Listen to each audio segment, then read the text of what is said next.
আসসালামু আলাইকুম।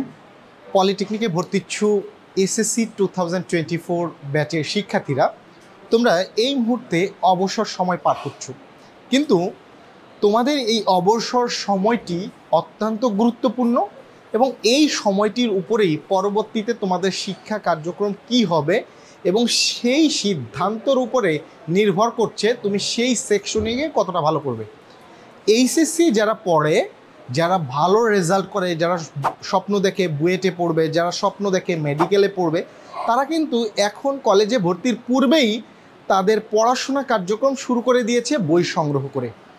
একইভাবে তোমরা যারা চিন্তা করছো যে তোমরা পলিটেকনিকে ভর্তি হবে, ডিপ্লোমা ইঞ্জিনিয়ারিং করবে, সেই ক্ষেত্রে তোমাদের প্রথমত উচিত এই ডিপ্লোমা ইঞ্জিনিয়ারিং সম্পর্কে, যেহেতু আমাদের পারিপার্শ্বিক তথ্য সম্ভার খুবই কম, সেই ক্ষেত্রে তোমাদের এই শিক্ষা সম্পর্কে প্রপার একটি তথ্য এখন থেকে জানা শুরু করা উচিত।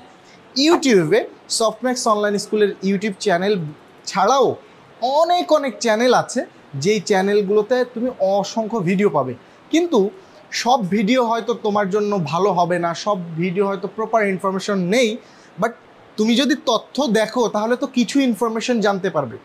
বাংলাদেশের প্রথম online engineering school Softmax online school মূলত এই যে দেখছো যে আমাদের পুরো একটা টিমের কার্যক্রম, আমরা মূলত ডিপ্লোমা ইঞ্জিনিয়ারদের নিয়ে কাজ করি। তো তোমাদের যদি স্পেসিফিকভাবে কোনো তথ্য জানার প্রয়োজন হয়, আমরা তোমাদেরকে তথ্য দিয়ে সাপোর্ট করব।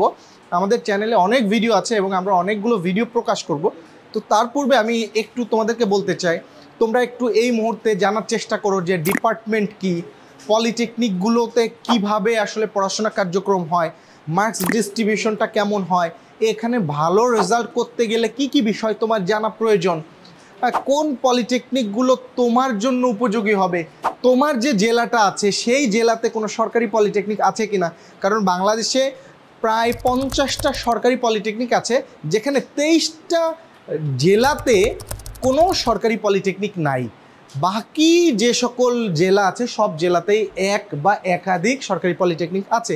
তো তোমার জেলা থেকে যদি তুমি পড়তে চাও, সেই ক্ষেত্রে তোমার খরচ কেমন আসবে, তুমি যদি তোমার জেলার বাহিরে যাও সেই ক্ষেত্রে খরচ কেমন আসবে, এই রকম সামগ্রিক বিষয়গুলো সম্পর্কে তুমি যত বেশি তথ্য এখন জানবে, তত বেশি তুমি পড়ার প্রতি আরও বেশি উদ্বুদ্ধ হবে।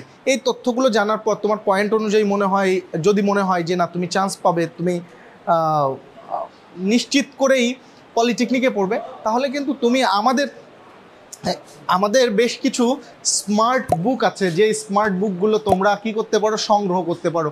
এটা তুমি যে কোনো ডিপার্টমেন্টে, এটা স্মার্ট সাজেশন, এগুলো সংগ্রহ করে তুমি এখন থেকে পড়াশোনা কার্যক্রমকে আগায় নিতে পারো। কারণ তুমি এখন থেকেই যদি শুধুমাত্র অলসভাবে সময় কাটাও, দেখবা যে হঠাৎ করে এই যে 2-3 মাসের পড়ার গ্যাপটা তৈরি হবে, এই পড়ার গ্যাপের কারণে তোমার পড়াশোনার প্রতি আগ্রহ কমে যাবে, পড়াশোনা ভালো লাগবে না, মুখস্থ হতে চাইবে না। তার উপর আবার কারিগরি শিক্ষাতে গদবাঁধা নিয়মে এসএসসিতে যেভাবে হঠাৎ করে পড়াশোনা করেই ভালো রেজাল্ট করেছো বা করবা, এই জায়গাতে বিষয়টা তেমন নয়। এখানে তোমাকে ধারাবাহিক একটা পড়াশোনার ভিতর দিয়ে যেতে হবে, sessional, class test, quiz test, অনেক বিষয়গুলো আছে, যে বিষয়গুলো সম্পর্কে তোমার এখন থেকে জানা উচিত। আমাদের চ্যানেলে অনেক ভিডিও আছে, সেই ভিডিওগুলো তোমরা দেখো। আর পরবর্তীতে কোন বিষয়ে স্পেসিফিক ভিডিও চাও কমেন্ট করে জানাও, স্পেসিফিকভাবে সেই পয়েন্টের উপর আলোচনা করব পরবর্তী ভিডিওতে ইনশাআল্লাহ।